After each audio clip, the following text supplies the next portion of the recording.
तपोवनम श्री सत्य साई सचरित्र। भगवान श्री सत्य साई बाबा की पावन जीवन गाथा नित्य पारायण ग्रंथ शांति श्री जंध्याला वेंकटेश्वर शास्त्री द्वारा लिखित, राजेंद्र भंडारी और जंध्याला तिलक द्वारा हिंदी रूपांतर। प्रार्थना। ओंकारं बिंदु संयुक्तम नित्यं ध्यायन्ति योगिनः कामदं मोक्षदं चैव। ओंकाराय नमो नमः। शुक्लांबरधरं विष्णुं शशिवर्णं चतुर्भुजं प्रसन्नवदनं ध्यायेत् सर्वविघ्नोपशान्तये। शिवशक्ते नमस्तुभ्यं वरदे साई रूपिणी। काव्यारंभं करिष्यामि सिद्धिर्भवतु मे सदा।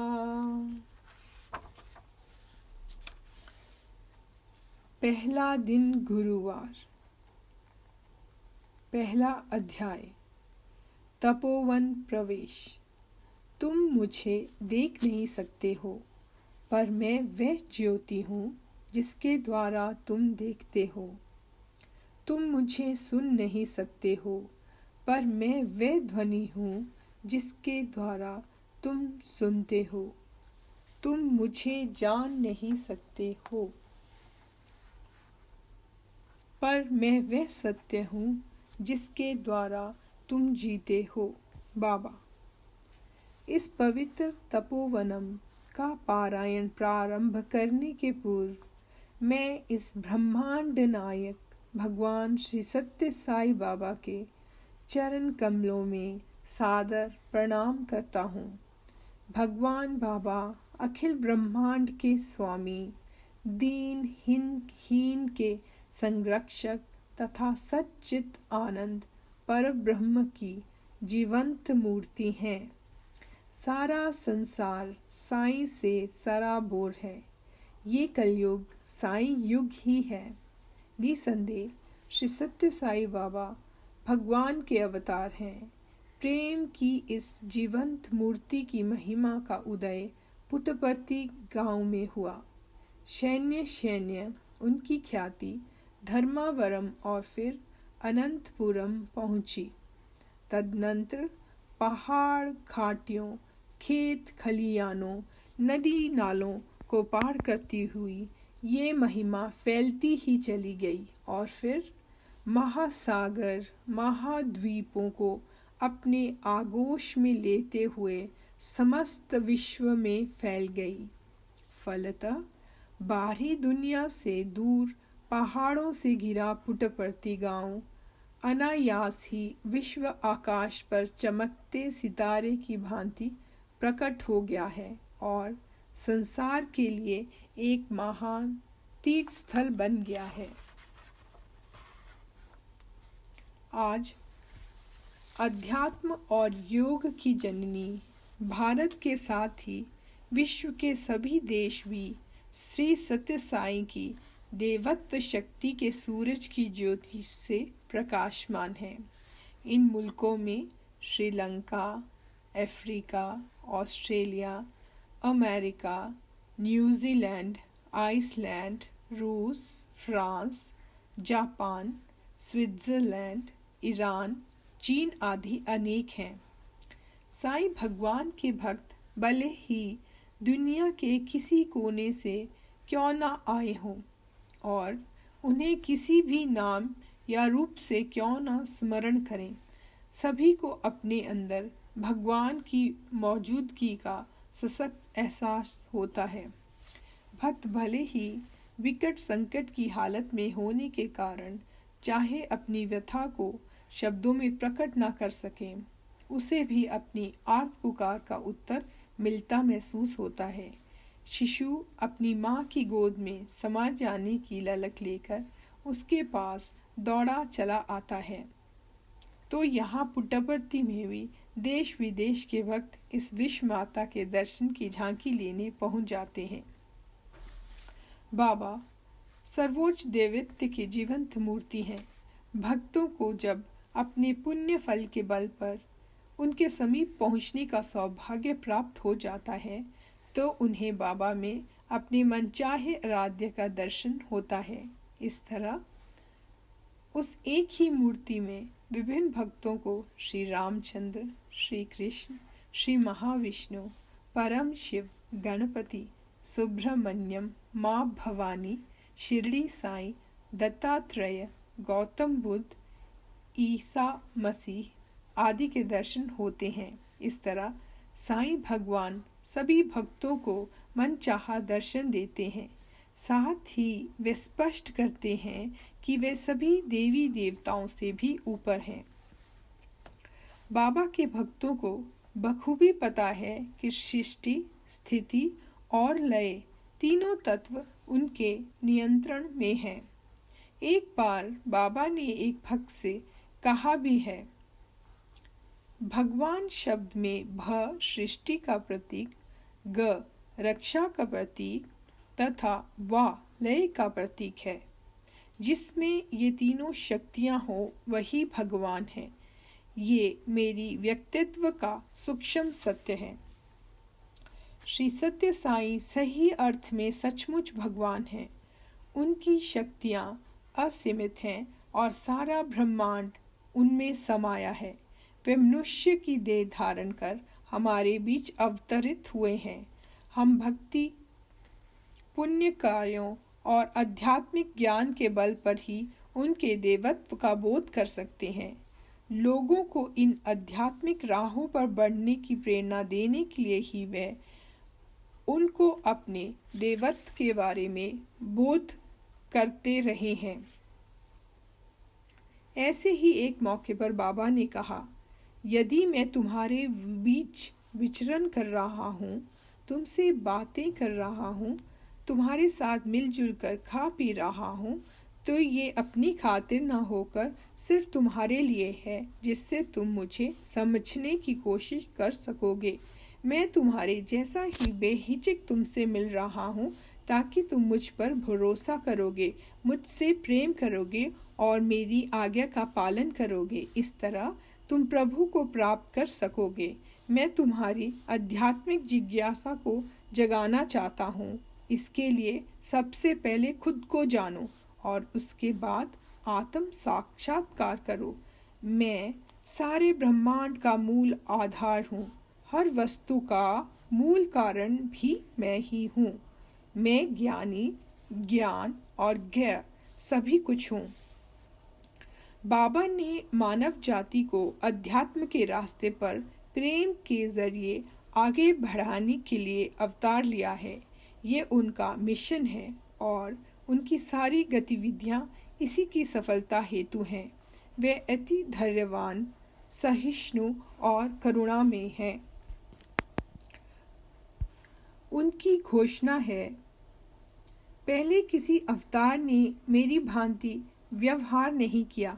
इसके पूर्व किसी अवतार ने दूर दराज के गांवों के निवासियों के मध्य पहुंचकर उनके बीच विचरण करने, उन्हें गहरी नींद से जगाने, बेकार पड़े लोगों को कार्यशील बनाने, दुखियों को मदद देने और लाखों लोगों को आशीष देने का काम नहीं किया और ना ही इस तरह उन्हें सत्य, धर्म, शांति और प्रेम के भले मार्ग पर चलने को प्रेरित किया।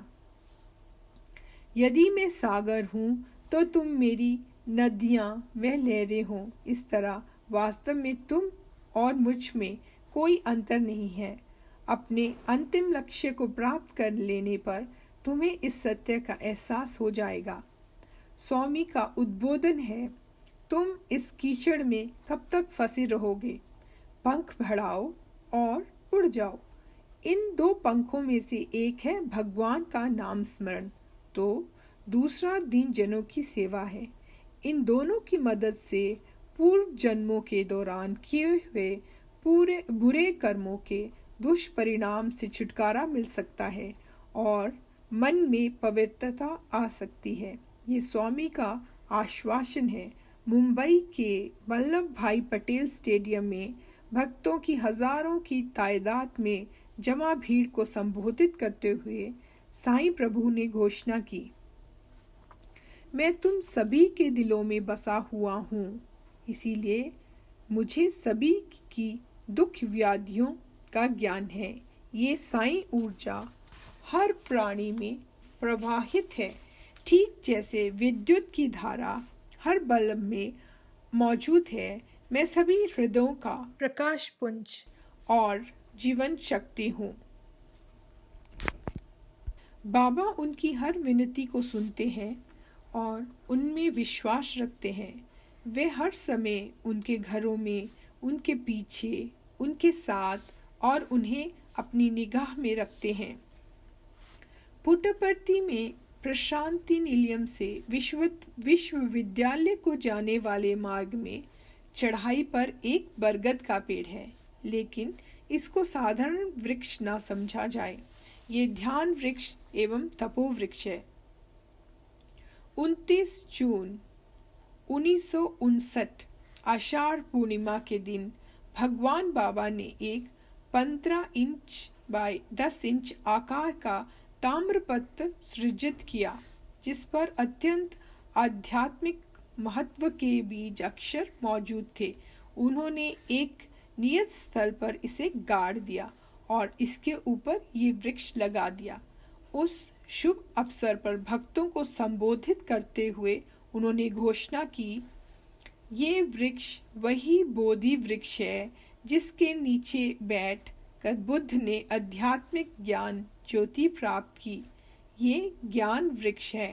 भगवान कृष्ण को वट पत्रशाई बरगद के पत्ते पर सोने वाला कहा जाता है, क्योंकि महाप्रलय के समय जब सारी सृष्टि का लोप हो रहा था तो वे बाल कृष्ण का लघु रूप धारण कर बरगद के पत्ते पर तैरने लगे। भगवत गीता में उन्होंने इसी वृक्ष का जिक्र किया है। साधक यदि इस वृक्ष तले बैठकर ध्यान अथवा अन्य आध्यात्मिक साधनाएं करें तो उनकी मनोकामनाएं पूरी होंगी, उनके प्रयत्न सफल होंगे और वे इंद्रियों को वश में करके स्थिर चित्त होंगे। इस वट वृक्ष को लगाने के कारण ही साधु का अनुग्रह वट वृक्ष प्रतिष्ठापकाय नमः नाम से भी भगवान श्री सत्य साई की पूजा की जाती है। बरगद एक अमर वृक्ष होता है। एक तो ये वैसे ही आकार में काफी बड़ा होता है और ये अपनी शाखाओं से लंबी लंबी जड़ें फेंकता है, जो धरती पर पहुंचकर दूसरे वृक्ष का रूप धारण कर लेती हैं।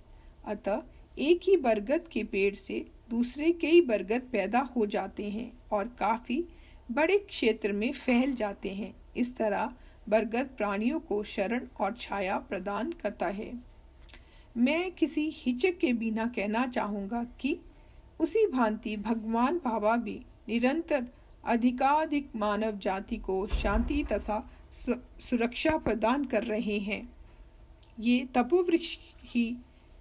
तपोवृक्ष भी भगवान की भांति कल्प वृक्ष, इच्छाओं को पूरा करने वाला वृक्ष है। भगवान बाबा के चरणों में आकर इकट्ठा होने वाले अनेक भक्तों में कुछ तो जिंदगी के उतार चढ़ाव से परेशान होकर आते हैं और कुछ आध्यात्मिक प्यास को बुझाने भी आते हैं। शेष में से कुछ को तो किसी बात की उत्कंठ अभिलाषा होती है और कुछ आध्यात्मिक पथ पर तो बढ़ चले हैं, लेकिन इस रफ्तार में और तेजी लाने की खातिर स्वामी के चरणों में पहुंच जाते हैं। कतिपय ऐसे साधक भी होते हैं जो केवल शांति और स्थिर चित्त होने की कामनाओं से यहाँ आते हैं। इस तरह बाबा सचमुच ही ऐसे सारे भक्तों के लिए कल्प वृक्ष साबित हुए हैं, क्योंकि उनकी अनुकंपा से सभी की चाहत पूरी हो जाती है। ये स्थिति ही प्रशांति निलयम को वास्तविक तपोवन में बदल देती है।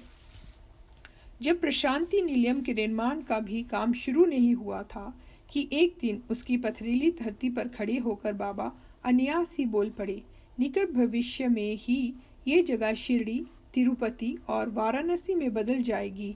यहाँ योगी, साधु, सन्यासी और साधक हजारों की तादाद में आध्यात्मिक शांति तथा मोक्ष की कामना लेकर आया करेंगे।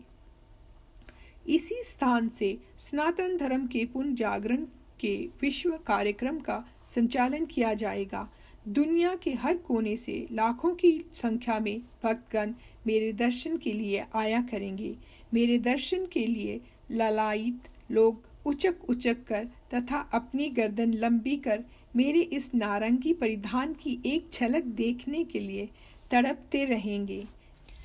इस प्रयास में जरा भी सफल हो जाने पर वे इतने संतुष्ट हो जाएंगे मानो उनकी मन की मुराद मिल गई हो। इसी में वे अपने जीवन की सार्थकता का एहसास करेंगे। स्वामी की इस भविष्यवाणी के थोड़े ही दिनों में प्रशांति निलयम अपना भव्य रूप धारण कर लिया। बात की बात में वास्तुविद्या का नायाब नमूना प्रशांति मंदिर, सर्वधर्म स्तंभ, भक्तों के निवास हेतु बहुमंजिली इमारतें, पूर्णचंद्र सभागार तथा साईं कुलवंत मंडप तैयार हो गए। फलतः प्रशांति निलयम को एक शहर घोषित कर दिया गया। प्रशांति निलयम के बारे में स्वामी ने स्वयं कहा, ये ऐसा स्थान है जहाँ हर व्यक्ति असीम आध्यात्मिक शांति प्राप्त कर सकता है।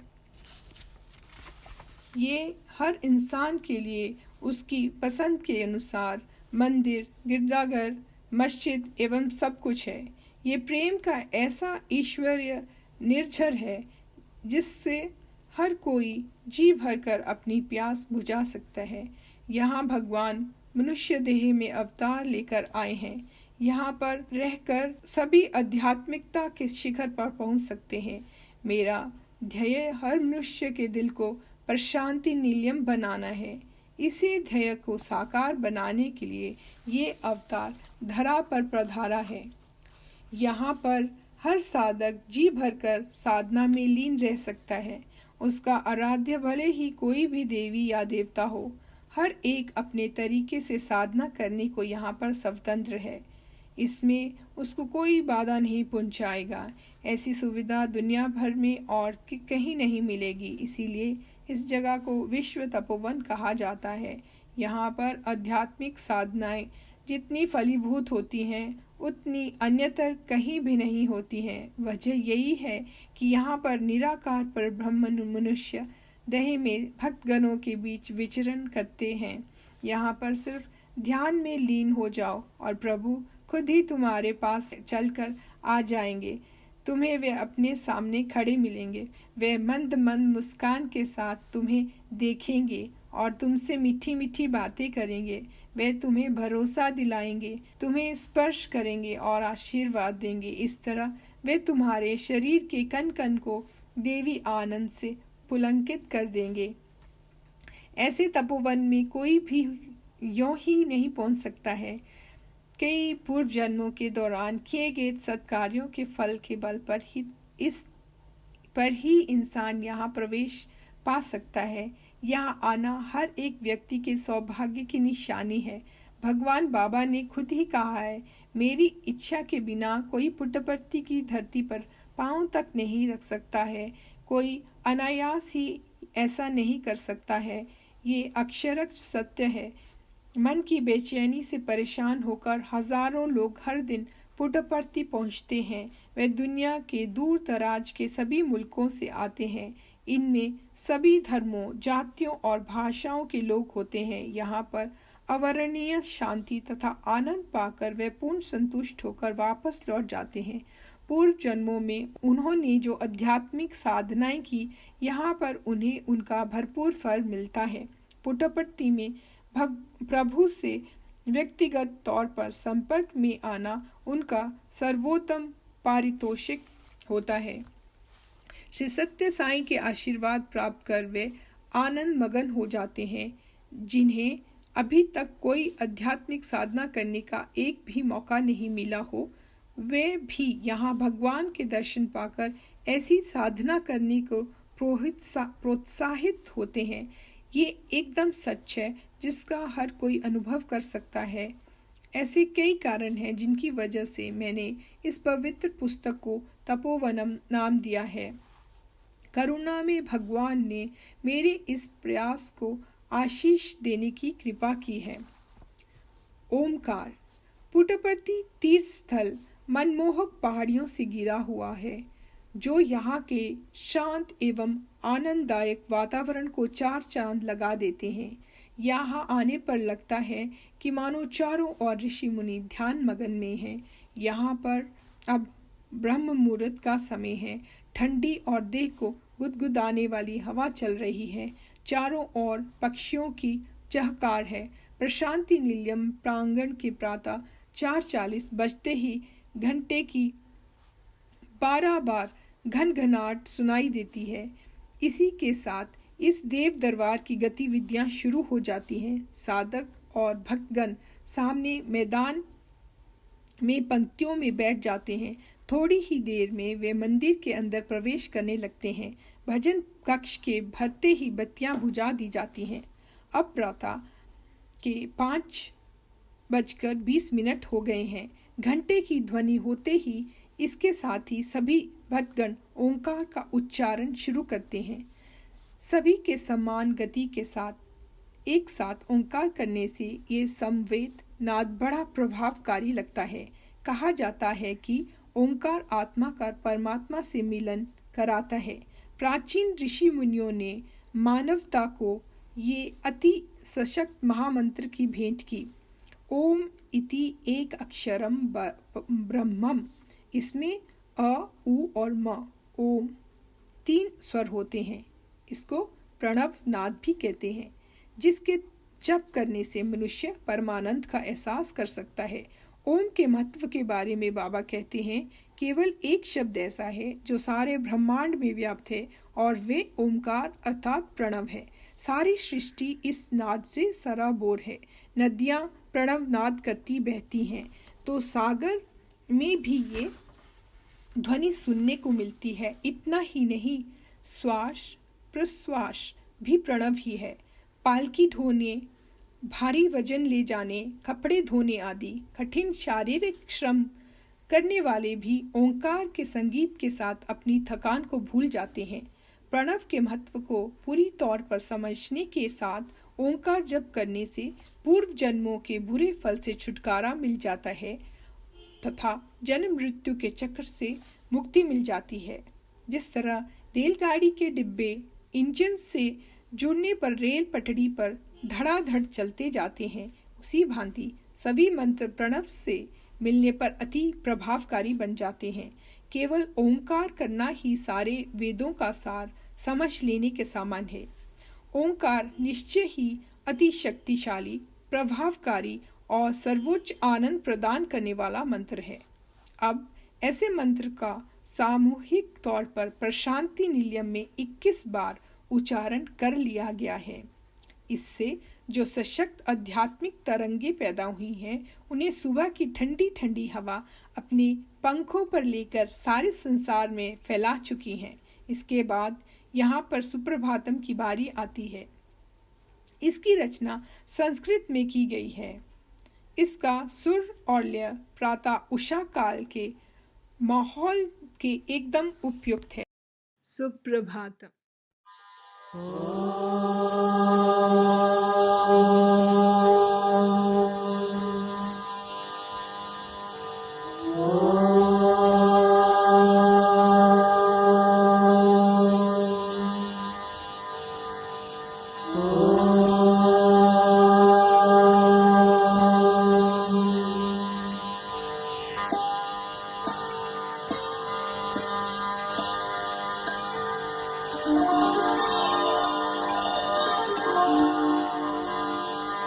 ईश्वराम्बा सुत श्रीमन् पूर्वा संध्या प्रवर्तते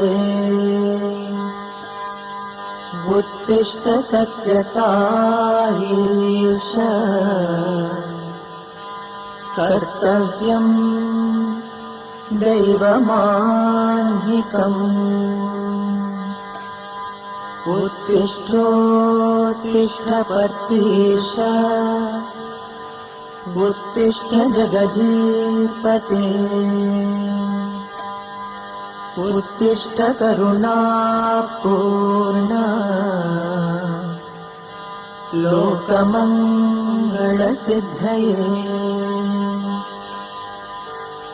चित्रावती तटविशाल सुशान्तसौधे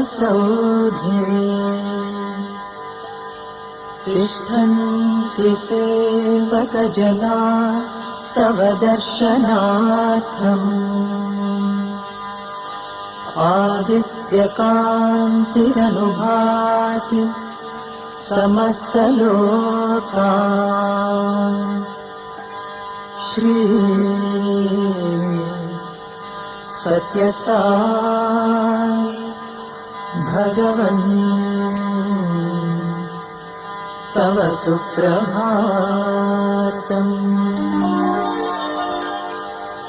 त्वन्नाम कीर्तनरता स्तव दिव्यनामा गायन्ति भक्तिरसपान प्रहृष्टचित्ताः दातुं कृपा सहितदर्शनमाशुतेभ्यः श्री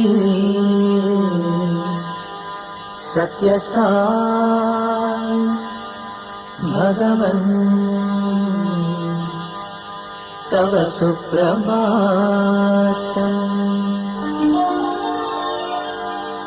आदाय दिव्यकुसुमानि मनोहराणि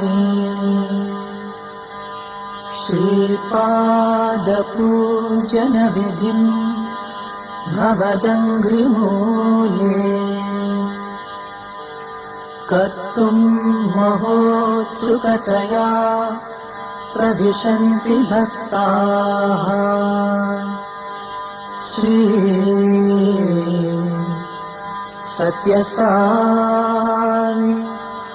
भगवन् तव सुप्रभातम्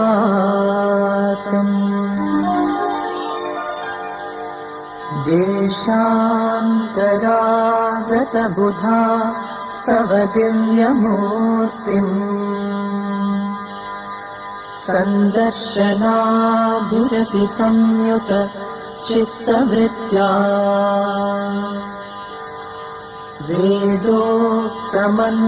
वेदोक्तमन्त्रपठनेन लसन्त्यजस्रम् श्री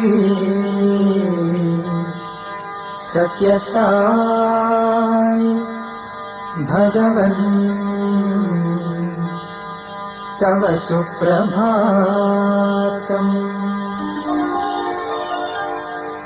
श्रुत्वा तवाद्भुतचरित्रमखण्डकीर्तिम्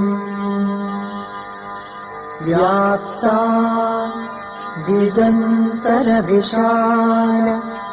धरातलेऽस्मिन्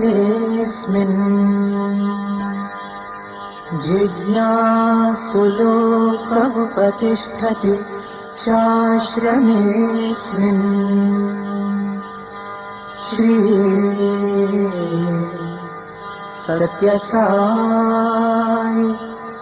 भगवन् तव सुप्रभातम्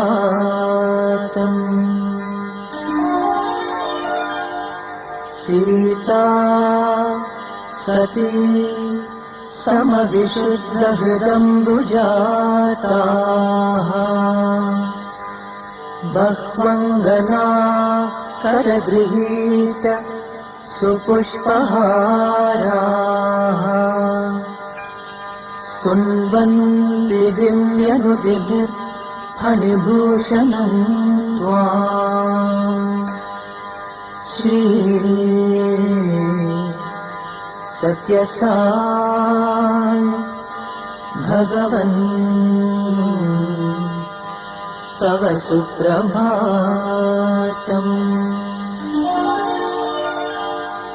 सुप्रभातमिदं पुण्यम् ये पठन्ति दिने दिने ते विशन्ति परं धाम ज्ञानविज्ञानशोभिताः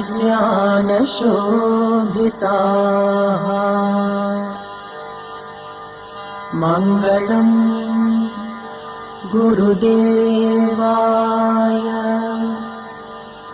मङ्गलम् ज्ञानदायिने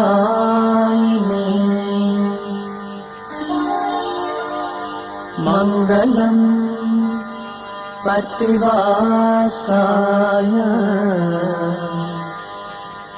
मङ्गलम् सत्यसायिने।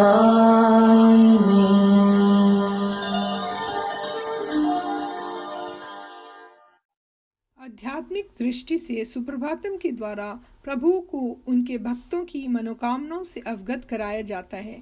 इसके साथ ही इसके द्वारा व्यक्ति को एहसास हो जाता है कि प्रभु उसके अंतर्वासी हैं। प्रभु निरंतर जागृत रहकर सारी सृष्टि में चलने वाले घटनाक्रम के सनातन साक्षी हैं। ऐसी हालत में मनुष्य को उन्हें जगाने की कोशिश करना तथा उन्हें सुप्रभातम सुनाना अचरज भरा लगता है। नींद को जो जानते भी नहीं हैं और सदैव जागृत रहते हैं, उन्हें जगाने का सवाल ही कैसे पैदा होता है।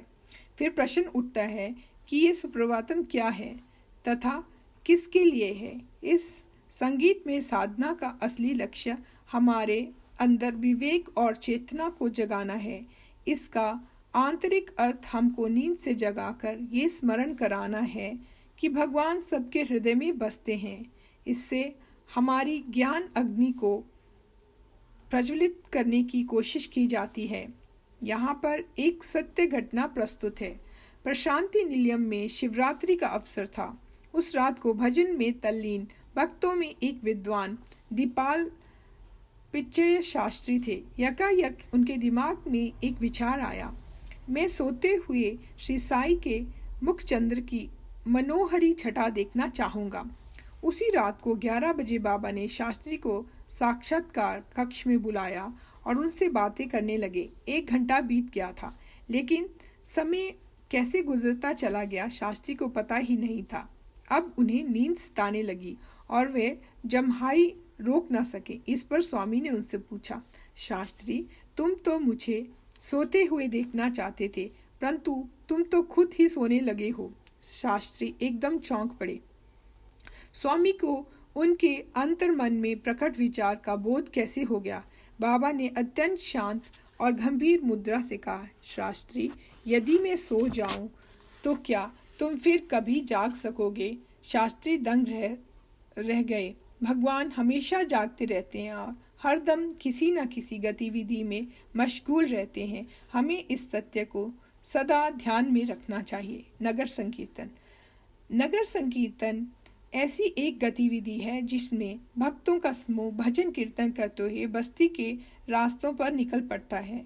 वे बड़े भाव विभोर होकर भजन गीत गाते चलते हैं। साथ में साधारण वाद्य यंत्रों की ध्वनि संकीर्तन को और भी ज्यादा प्रभावकारी बना देती है। इस संकीर्तन में शामिल हुए लोगों को तो आनंद मिलता ही है, साथ ही सुनने वालों के दिलों को भी यह संगीत छू जाता है। सुबह की मंद मंद बहती व्यार के साथ चिड़ियों के कलरव में प्रशांति निलयम मंदिर के चारों ओर भक्त का संकीर्तन करते चलना अवश्य ही अविस्मरणीय अनुभव होता है। नगर संकीर्तन में प्रथम अंश वेद उच्चारण है। वेद के संस्कृत श्लोकों का उच्चारण करते हुए वेद पंडित मंदिर की परिक्रमा करते हैं। इसके पश्चात पहले औरतें और उसके बाद पुरुष भक्त नगर संकीर्तन में भाग लेते हैं। नगर संकीर्तन प्रशांति निलयम आश्रम के गणेश द्वार पर भगवान श्री गणेश के दर्शन से प्रारंभ होता है और मंदिर परिसर की परिक्रमा के बाद यहीं पर समाप्त हो जाता है। नर नारी भक्तगण पंक्ति बनाकर प्रभु के भजन गाते चलते हैं। श्री सत्य साई बाबा को बचपन में सत्यनारायण राजू अथवा सत्यम नाम से जाना जाता था। वे 10 साल के होने को थे कि उन्होंने अपने इर्द गिर्द हम जोलियों को इकट्ठा करना शुरू कर दिया। इस टोली में सामान्यतः लगभग 18 बच्चे होते थे जो पुट्टपर्ती गांव की एक गली से दूसरी गली में भजन गीत गाते घूमती रहती थी। इस टोली को श्री पांडुरंग भजन मंडली नाम से जाना जाता था। सत्यम के व्यक्तित्व में प्रभावित होकर उनके सभी साथियों ने विशेष पोशाक सिलवा ली थी, जिसे पहनकर तथा हाथों में पताकाएं लिए वे खड़ताल व झांझ मजीरा बजाते समवेत रूप से भजन करते गांव की गलियों में जाते थे। कभी कभार वे मैदान के बीच में भजन गाते हुए नाचते रहते थे। यदा कदा पुट्टपर्ती के आसपास के गांव में हैजा की संक्रामक बीमारियां फैल जाती थी, लेकिन पुट्टपर्ती को ऐसी बीमारियों से अछूता पाया जाता था। जहां आसपास के गांव के लोग ऐसी महामारी के शिकार होते रहते थे, पुट्टपर्ती निवासी सुख चैन से रहा करते थे। उन्हें लगता था कि सत्यम की भजन मंडली की बदौलत ही उनकी ये खुशहाली थी। इस पर आस पड़ोस के गांव में भी सत्यम की भजन मंडली को आमंत्रित किया जाने लगा। इससे उन्होंने पाया कि इन महामारियों से उनकी रक्षा भी हो रही थी। उन दिनों में भजन मंडली के रूप में सत्यम द्वारा बोया गया ये बीज ही श्री सत्य साई सेवा समितियों और नगर संकीर्तन वृंद रूपी विशाल वृक्षों का रूप धारण कर चुका है, जिसकी शाखाएं दुनिया के कोने कोने में आज मौजूद हैं। संदर्शन। नगर संकीर्तन पूरा हो जाने पर अब दर्शन का समय है, जब सभागार में उपस्थित सभी भक्त भगवान के दिव्य दर्शन पाएंगे। इसके लिए उत्सुक भक्तगण मंडप में इकट्ठा हो रहे हैं, जहां वे सभी एक पंक्ति बनाकर एक के बाद एक प्रवेश कर रहे हैं और पूरे अनुशासन के साथ बैठ रहे हैं। इस बीच मंदिर के पुरोहित प्रशांति निलयम आश्रम के प्रवेश द्वार के पास भगवान गणेश और भगवान कार्तिकेय के मंदिरों में पूजा कर चुके होते हैं। दोनों देवताओं को पवित्र जल से स्नान कराकर सजाया जाता है और पूजा के बाद आरती उतारी जाती है। प्रातःकाल के उन पलों में सारा आश्रम वेद मंत्रों के गायन से गुंजायमान हो जाता है। अब समय प्रातः 7 बजे हैं। सभी मानव जाति के रक्षक साक्षात भगवान के आगमन की आतुरता के साथ प्रतीक्षा कर रहे हैं। इन उत्सुक भक्तगणों में देश विदेश से आए विभिन्न धर्मों के लोग, परंतु यहाँ सभी अपनी अनेकता को भूलकर एक साथ इकट्ठा बैठे हैं। सभी टकटकी लगाकर उस नारंगी परिधान की एक झांकी पाने को आतुर हैं, लेकिन काफी समय बीत चुका है, फिर भी स्वामी नहीं पधारे हैं। क्या किसी भक्त ने अत्यंत संकट की हालत में स्वामी से मदद करने की प्रार्थना की है? जिस क्षण उसने गुहार लगाई होगी, ए मेरे साईं प्रभु, स्वामी दूसरे ही क्षण हाँ मैं यहाँ हूँ कहते हुए उसके सम्मुख प्रकट हुए होंगे और उसको आवश्यक सहायता प्रदान की होगी। लेकिन इस तरह ऐन वक्त पर भगवान की सहायता प्राप्त होने पर क्या भक्त उन्हें आसानी से लौटने देता है? क्या वे प्रेमाश्रु नहीं बहाता है? अथवा क्या वे अपनी आंसुओं से प्रभु के चरण कमलों के प्रक्षालन करने के पूर्व उन्हें वापस जाने देगा? संभवतः कुछ ऐसी ही वजह से स्वामी के आने में विलंब हो रहा है, नहीं तो करुणा सागर साईं अपने हजारों भक्तों को इतनी लंबी प्रतीक्षा करने को कदापि बाध्य नहीं करते। आह, बांसुरी की मधुर ध्वनि बजनी शुरू हो गई है। भक्तगणों के मुरझाए चेहरे यकायक खिल उठे हैं। क्यों ना हो, ये स्वामी के आगमन का द्योतक है। हजारों निगाहें उस द्वार पर केंद्रित हो गई हैं जहां से बाबा मंडप में प्रवेश करते हैं। हर निगाह सबसे पहले ज्वाला के रंग के उस परिधान पर टिकने को आतुर है। हर एक उस रंग की झलक पाने को उत्सुक है जो इस सर्वोच्च सत्य के मनुष्य रूप की निशानी है। उनका आगमन कितना मनमोहक है। आखिर उस एक ही छवि में महिमा, दया, करुणा सरीखे सद्गुरुओं ने मनुष्य आकार जो धारण कर लिया है। किसी पर टकटकी लगाकर देखकर तो किसी की ओर मुस्कुराकर और कभी कभार अभय हस्त मुद्रा में हाथ उठाकर वे भक्तों को निहाल कर देते हैं और सभी भक्ति भाव से सराबोर हो जाते हैं। इस तरह वे दर्शन के प्यासे भक्तों की प्यास बुझाकर आगे बढ़ चलते हैं। अब करुणा सागर भगवान भक्तों की चिट्ठियां स्वीकार कर रहे हैं तो किसी को पाद नमस्कार का अवसर देकर गदगद करते हैं और किसी को आश्वासन देकर उसकी चिंता का निवारण करते हैं। कभी कभार विभूति सृजित कर वे जरूरतमंद को दे देते हैं, तो कभी स्पर्श कर आशीष देते हैं और कभी आशीष में हाथ उठा देते हैं। ये सारा दृश्य आकर्षक एवं अवर्णीय है, जिसे देखने को देवता भी तरसते होंगे। कुछ विद्वानों ने स्वामी को मौन व्याख्या प्रकटित परब्रह्म तत्वम, मौन के जरिए प्रकट होने वाले परब्रह्म कहकर पुकारा है। स्वामी के एक शब्द कहे बिना ही भक्त को लगता है कि उसकी सारी शंकाओं और का समाधान हो गया है। स्वामी पर दृष्टि पड़ते ही उसकी सारी चिंताएं दूर हो जाती हैं और देह का कण कण शांति, करुणा और मधुर भावनाओं से पुलकित हो जाता है। यहाँ पर जमा सभी भक्तों की एक जैसी भावनाएं हैं। मैं स्वामी को देखने की लालसा में कितने दिन और साल बिता चुका हूँ। अंततः वे करुणा सागर भगवान साक्षात मेरे नज़दीक चले आ रहे हैं। अब वे पास ही आ गए हैं। इन अलौकिक क्षणों को मैं पूरी तौर पर अपने नयनों की प्यास बुझाने हेतु क्यों ना इस्तेमाल कर लूं। मेरी खुशी के आंसू इस देवी दर्शन में कहीं बाधा ना खड़ी कर दें। उनके पवित्र दर्शन पाने के लिए मेरा मन कितने लंबे समय से आतुर एवं अशांत रहा है। अब वह चिर प्रतीक्षित क्षण आ ही पहुंचा है। सौंदर्य की साकार मूर्ति प्रभु पास ही खड़े हैं।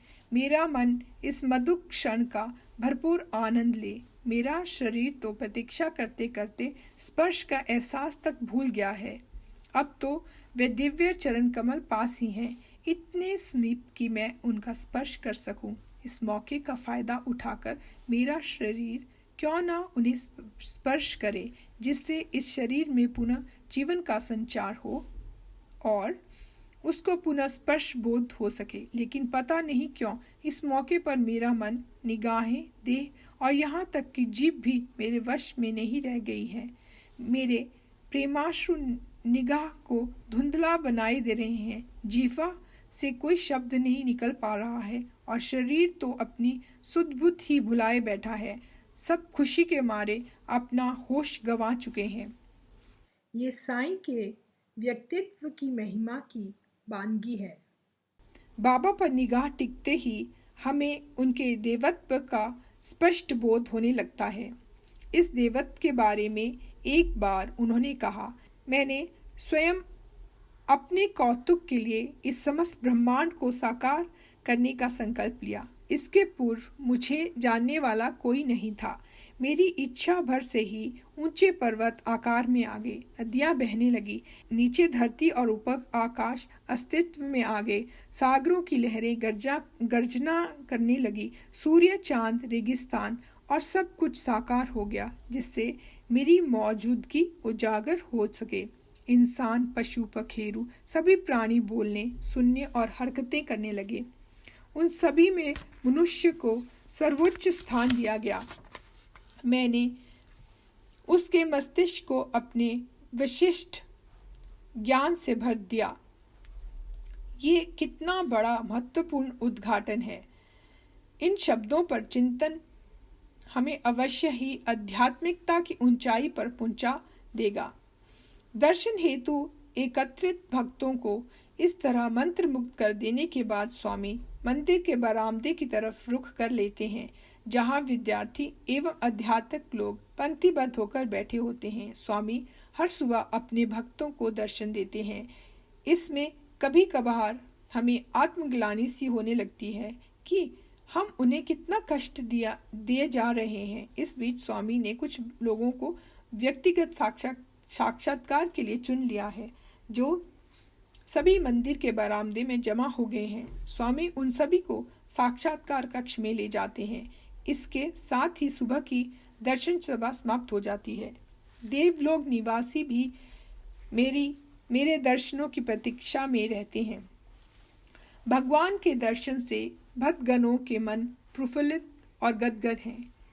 अभी तक हमारी आंखों के सामने जो देवी दृश्य था तथा आंखें स्वामी के जिस चिताकर्षक रूप पर केंद्रित थी, अब हम अपनी आंखें मूंदे और उन पर चिंतन में लीन हो जाएं। इस बारे में बाबा के द्वारा किया गया एक रहस्योद्घाटन उन्हीं के शब्दों में इस प्रकार है।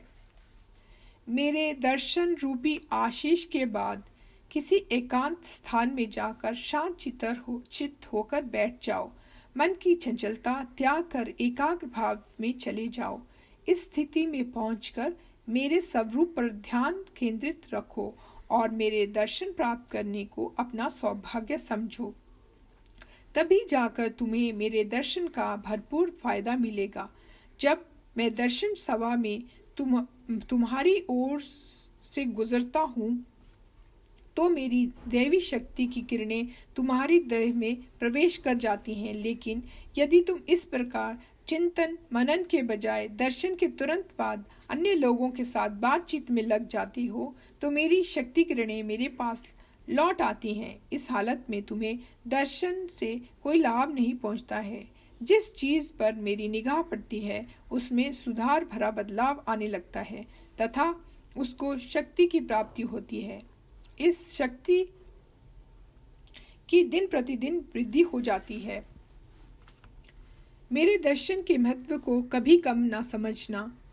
याद रखो कि पूर्व जन्मों के दौरान किए गए पुण्य कार्यों के फलस्वरूप ही तुम्हें मेरे दर्शन करने का वरदान मिला है। देवलोक निवासी तक मेरे दर्शन के लिए प्रतीक्षा करते रह जाते हैं, जबकि तुम्हें ये सुफल हर रोज प्राप्त हो रहा है। सदैव स्मरण रखो कि पूर्व जन्मों के सफल से ही तुम्हें ये सौभाग्य प्राप्त है। उपयुक्त समय आने पर मेरे आशीष का भला फल तुम्हें अवश्य मिलेगा। कितना सुंदर आश्वासन है। देवलोक के निवासी भी मेरे दर्शन की प्रतीक्षा में रहते हैं। इन शब्दों से कुछ आश्चर्यजनक घटनाएं स्मरण हो जाती हैं। पेद्दबोट्टू अम्मा का अलौकिक अनुभव। श्री सत्य साई बाबा की एक अनन्य भक्तिन का नाम श्रीमती गाली शारदा देवी था। उन्होंने अपने जीवन के कई साल बाबा के साथ बिताए। पहले वे शिरडी साईं की भक्तिन थी। उनके मनुष्य शरीरी जीवन के अंतिम दिनों में उन्हीं के आश्रम में रहती थी। उनके देह त्याग के लगभग 20 साल बाद शारदा देवी श्री सत्य साई बाबा से मिली, जिन्होंने उनको पुट्टपर्ती बुला लिया। कुछ समय बाद उन्हें प्रशांति निलयम आश्रम में निवास के लिए स्थान भी दे दिया गया। भगवान ने उनको पेद्दबोट्टू का प्रिय नाम दिया। इसका अर्थ बड़ी बिंदी वाली है। वे सदा माथे पर कुमकुम की बड़ी बिंदी लगाया करती थी। एक बार वे तपोवृक्ष के नीचे बैठी ध्यान मगन थी। अभी अंधेरा नहीं हटा था। यकायक उनकी आंखें खुली तो उन्होंने जो देखा उस पर एक बार की विश्वास न कर पाई। देवलोक की कुछ सुंदरियां आकाश मार्ग से प्रशांति मंदिर के ऊपर चल रही थी। पहाड़ों के ऊपर पूर्व दिशा की ओर जब वे बढ़ रही थी तो चारों ओर प्रकाश बिखेर रही थी। फूल मालाओं से सुसज्जित ये सुंदरियां चलने के बजाय आकाश में तैरती जा रही थी। पेद्दबोट्टू समझ गई कि वे साधारण महिलाएं नहीं हैं। उनके चलने के साथ ही सुरीले वाद्यों की आवाज साफ सुनाई दे रही थी। इस दृश्य को देखकर वे ताज्जुब में थी। उन्होंने समझा कि देवलोक के निवासी श्री सत्य साई परब्रह्म के दर्शन के उपरांत लौट रहे हैं। पेद्दबोट्टू योगिनी थी, इसीलिए भगवान बाबा ने उन्हें ये रोमांचकारी दृश्य दिखाया था। कुछ देर बाद वे नीचे उतरकर मंदिर में आई। उन्होंने भजन कक्ष का द्वार खोला तो पाया कि वहाँ सारे सो रहे हैं, लेकिन ताज्जुब कि वाद्य यंत्रों की आवाज़ फिर भी आ रही थी। उन्होंने अनुमान लगाया कि संभवतः देवलोक की कुछ सुंदरियां अभी भी बाबा के सम्मुख नृत्य तथा संगीत प्रस्तुत कर रही हैं। प्रातःकाल पेद्दबोट्टू जब बाबा से मिलने गई तो उन्होंने पूछा, स्वामी, मुझे देवलोक की वे सुंदरियां देखने को मिली जो आपसे मिलने के बाद लौट रही थी। स्वामी ने मुस्कुराते हुए कहा, अच्छा ऐसा है। राजा रेड्डी ने क्या देखा? वे वैकुंठ एकादशी का पावन पर्व दिन था। शास्त्रों के अनुसार इस रोज श्री महाविष्णु अपने भक्तों को वैकुंठ धाम के उत्तर द्वार पर दर्शन देते हैं। इस मौके पर राजा रेड्डी नाम की एक भक्त रात में प्रशांति निलयम में अपने प्रथम मंजिल स्थित आवास के बरामदे में सो रहे थे। आधी रात के समय उनकी नींद खुली। भगवान के शयन कक्ष का द्वार थोड़ा खुला है, जिससे बड़ी तेज रोशनी बाहर आ रही है। राजा रेड्डी को ऐसे समय पर स्वामी के कमरे में इतनी तेज रोशनी पर आश्चर्य हुआ। अपनी जिज्ञासा शांत करने के लिए वे कक्ष के करीब गए और अध खुले द्वार के से अंदर का दृश्य देखने लगे। कई देवता बारी बारी से भगवान के चरण कमलों को प्रणाम कर रहे थे। उनसे बड़ी भव्य रोशनी निकल रही थी। जिस तरह विष्णु भगवान आदिशेष शैया पर लेटे रहते हैं, उसी भांति भगवान बाबा भी लेटे लेटे मुस्कुराते ही देवताओं को अभिवादन स्वीकार कर रहे थे। स्वामी के बिस्तर के चारों ओर 7 तेज प्रकाश पुंज प्रकाशमान थे। इस अलौकिक नज़ारे से राजा रेड्डी आश्चर्यचकित थे। उन्होंने चुपके से द्वार बंद किया और अपने आवास में आकर लेट गए, लेकिन उन्हें नींद ही नहीं आ रही थी। अगले दिन राजा रेड्डी ने स्वामी से रात के दृश्य का जिक्र किया और पूछा, स्वामी वे लोग कौन थे? स्वामी ने उत्तर दिया, वे सभी देवता थे। वे मेरे दर्शन के लिए आए थे। तुमने जो 7 प्रकाश पुंज देखे वे सप्त ऋषि थे। मैंने आशीष देकर उन्हें बचा लिया, तभी तुम जिंदा हो, अन्यथा इस दृश्य पर तुम्हारी निगाह पड़ते ही तुम जलकर भस्म हो जाते। श्री सत्य साईं वास्तव में मनुष्य देह में प्रकट हुए पर ब्रह्म ही हैं। उन्हें हमारा विनम्र प्रणाम है। पुनः प्रशांति निलयम में चलने वाली गतिविधियों को देखा जाए। अभी तक मंदिर के दक्षिण पूर्वी कोने पर स्थापित शालिग्राम भगवान शिव के प्रतीक का अभिषेक पवित्र जल से करा दिया गया है। इसके साथ ही पूजा तथा श्री सत्य साईं भगवान एवं ललिता देवी के अष्टोत्तर का जप भी किया गया है। प्रशांति निलयम के मंदिर में देवी देवताओं की नित्य विधिवत पूजा की जाती है। प्रशांति निलयम के परिसर में गायत्री माता की भी पूजा होती है।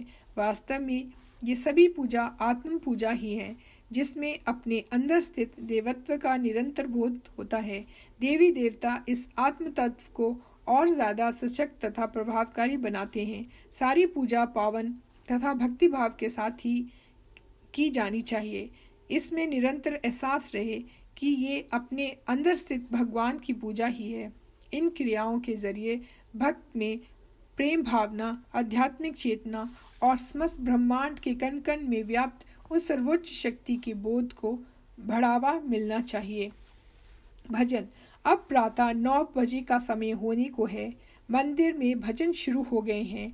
भगवान मन मुस्कान के साथ भजन कक्ष में प्रवेश कर अपना आसन ग्रहण कर चुके हैं।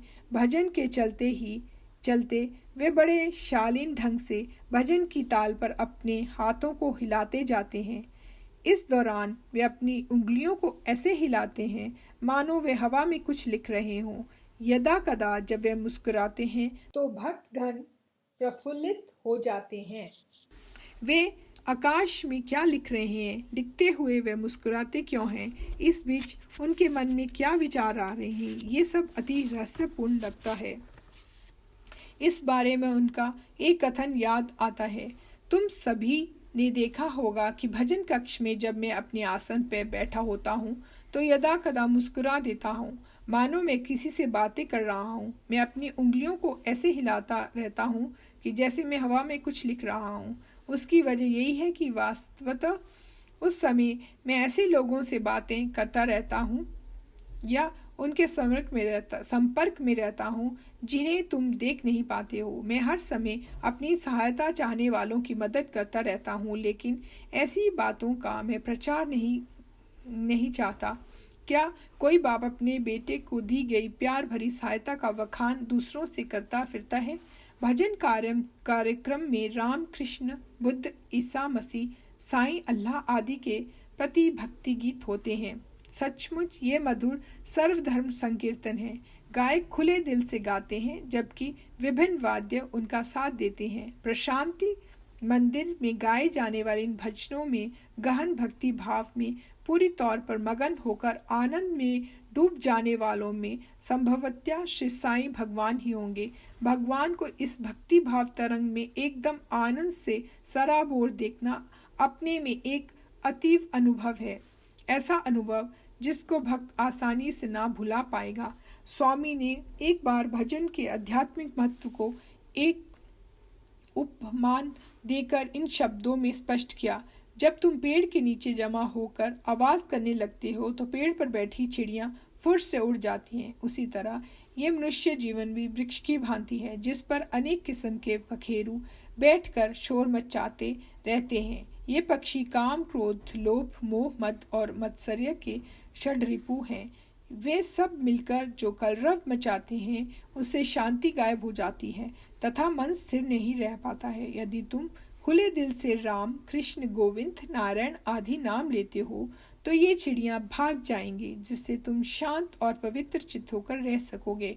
बाबा द्वारा इतनी खूबसूरती के साथ सुझाए गए भजन के महत्व को हम समझें और इस प्रकार भजन का उपयोग अपनी आध्यात्मिक तरक्की के लिए करें। हम निरंतर एहसास करें कि प्रभु हमारे हृदयवासी हैं।